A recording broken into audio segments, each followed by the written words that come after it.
Bismillahirrahmanirrahim. Assalamualaikum warahmatullahi wabarakatuh.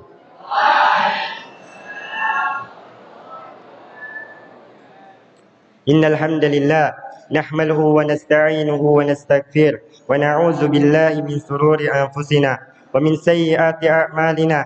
Man yahdihillahu fala mudilla lahu wa man yudlil fala hadiya lahu. Asyhadu an la ilaha illallah wahdahu la syarika lah wa asyhadu anna Muhammadan abduhu wa rasuluh. Amma ba'd. Pertama-tama tak hentinya kita mengucapkan syukur atas kehadirat Allah Subhanahu wa taala, atas begitu banyak nikmat yang telah Allah Subhanahu wa taala berikan kepada kita. Di antaranya adalah nikmat kesehatan dan kesempatan, terlebih-lebih lagi nikmat iman dan Islam.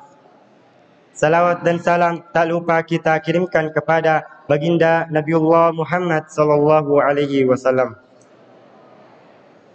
Istighfar adalah permohonan ampun atas perbuatan dosa, dan doa yang mengandung maksud ini disebut istighfar.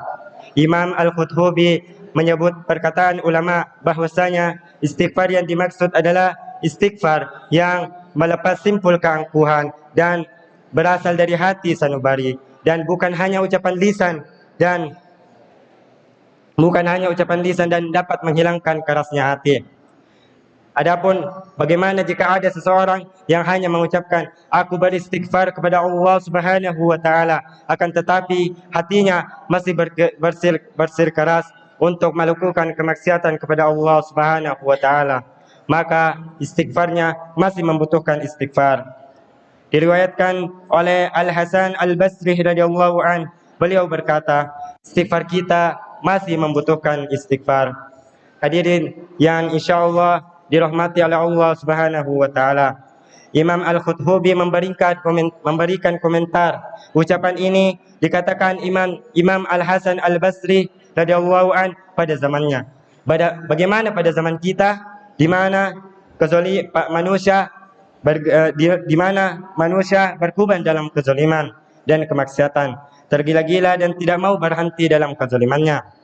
Padahal tangannya telah memegang tasbih dan mengira mereka telah memohon ampun atas dosa-dosa yang mereka lakukan kepada Allah Subhanahu wa taala.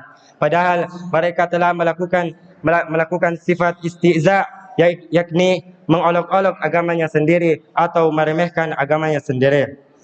Bagaimana seandainya Imam Al-Qurtubi melihat apa yang terjadi pada zaman kita, kemungkaran dan kemaksiatan merajalela. Segala fitnah dan musibah nampak jelas. Perbuatan dosa besar seperti riba dan lain-lainnya dilakukan secara terang-terangan. La haula wala quwata illa billah. Tiada daya dan kekuatan kecuali hanya dengan pertolongan Allah. Maka kita harus tetap bertaubat dan beristighfar, kembali kepada jalan Allah Subhanahu wa taala dan melaksanakan amal ma'ruf nahi munkar, dan mencegah orang-orang bodoh untuk melakukan perbuatan jahat. Sesungguhnya kita takut pada murka dan siksa Allah Subhanahu wa taala. Allah Subhanahu wa taala berfirman dalam Al-Qur'an, A'udzu billahi minasy syaithanir rajim.